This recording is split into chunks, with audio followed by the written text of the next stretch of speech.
health care and long-term care as opposed to investment income? Yeah, so today you see about half of Medicare beneficiaries spending at least 12% of their income on health costs, which is cutting into people's Social Security benefits as well as other income that is really difficult to produce.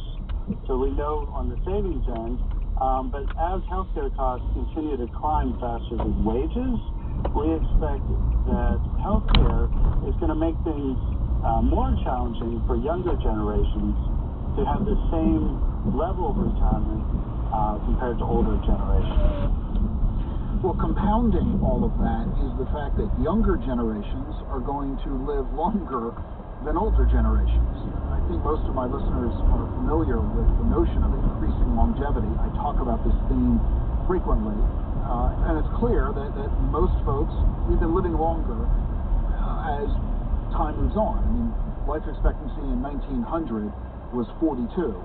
Life expectancy today is 86, and it's projected that life expectancy will soon be 100. So the longer you live, the more money you're going to need, the more healthcare costs you're going to incur.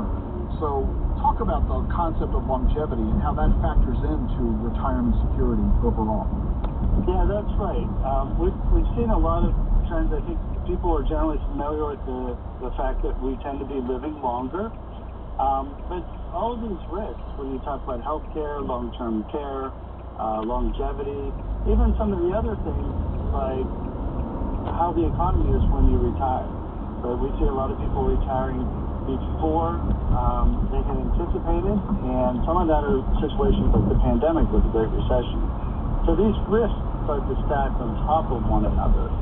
And one person may own a home, retire during a good economy, and live 4 or 5 years in retirement and never face any long-term care costs.